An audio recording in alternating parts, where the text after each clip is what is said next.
Pusat Standarisasi Instrumen Ketahanan Bencana dan Perubahan Iklim. Berdirinya Pustanpi didasarkan oleh regulasi sebagai berikut.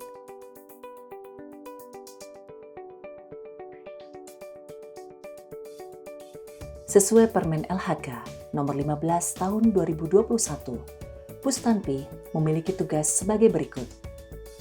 Dalam Permen LHK nomor 15 tahun 2021 pula, telah diatur struktur organisasi Pustanpi. Berikut struktur organisasi dari Pustanpi.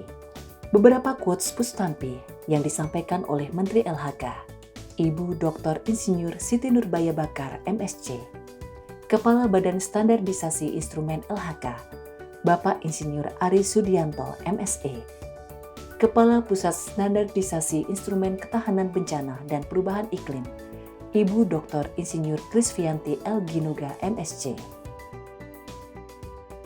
Beberapa permasalahan bencana alam di Indonesia. Perubahan iklim yang ekstrim dapat memicu terjadinya berbagai bencana alam di Indonesia. Salah satu bencana yang paling banyak dijumpai yaitu banjir. Banjir disebabkan oleh curah hujan yang tinggi. Akibat perubahan iklim, ketidaktersediaan kawasan resapan air yang mencukupi, drainase yang buruk, dan kebiasaan membuang sampah sembarangan, serta degradasi hutan dan alih fungsi kawasan hutan. Hujan yang turun dalam durasi yang lama, dalam volume yang tinggi, juga menyebabkan terjadinya bencana alam, yaitu tanah longsor. Pada tahun 2021 ini, sudah tercatat 903 kasus yang menyebabkan kerugian mencapai lebih dari 1 miliar. Kemudian ketika musim kemarau yang panjang, suhu udara meningkat menjadi panas dan kering, mengakibatkan ranting-ranting kering bergesekan sehingga menyebabkan bencana alam kebakaran hutan dan lahan. Kasus kebakaran hutan dan lahan pada tahun 2021 ini sudah tercatat 421 kasus, kerugian ditaksir mencapai 325 juta. Selain karhutla, kemarau yang panjang juga menyebabkan kekeringan. Tahun 2021 ini sudah tercatat 15 kasus, namun belum dapat terprediksi kerugiannya. Menurut data yang dihimpun dalam Data Informasi Bencana Indonesia, DIBI BNPB, terlihat bahwa lebih dari 1.800 kejadian bencana pada periode tahun 2005 hingga 2015. Lebih dari 78% atau 11.648 kejadian bencana merupakan bencana hidrometeorologi dan hanya sekitar 22% atau 3.810 merupakan bencana geologis. Sedangkan pada tahun 2021, Badan Nasional Penanggulangan Bencana (BNPB) mencatat Indonesia dilanda sebanyak 2.931 kejadian bencana dengan 8.260.000 orang menderita dan mengungsi akibat bencana alam yang terjadi di berbagai daerah.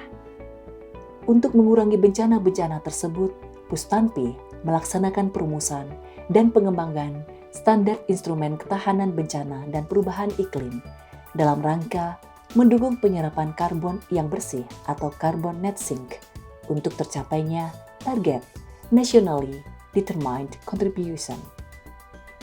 Salah satu solusi yang dapat dilakukan yaitu dengan penerapan standar instrumen ketahanan. Tahapan yang dilakukan Pustanpi yaitu tahapan identifikasi masalah. Tahapan identifikasi masalah untuk mengenali dan memahami masalah yang terjadi.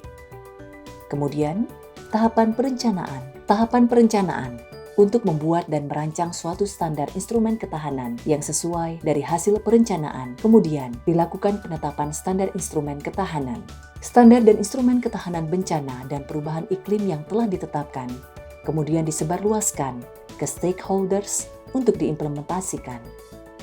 Pada saatnya, standar tersebut dievaluasi dan dikaji ulang sebagai dasar pengembangan standar instrumen bidang lingkungan hidup dan kehutanan lebih lanjut. Pusat-pusat yang menangani standar instrumen, Pustanpi, Pustarhut, Pusdarling, dan Pusfaster, kemudian membuat laporan hasil pengembangan standar instrumen berdasarkan dasar pengembangan standar instrumen.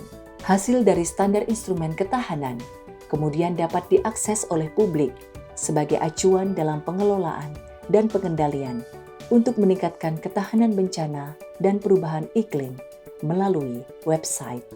Indonesia Tangguh, Indonesia Tumbuh, bersama Pusat Standarisasi Instrumen Ketahanan Bencana dan Perubahan Iklim, Badan Standarisasi Instrumen LHK, Kementerian Lingkungan Hidup dan Kehutanan.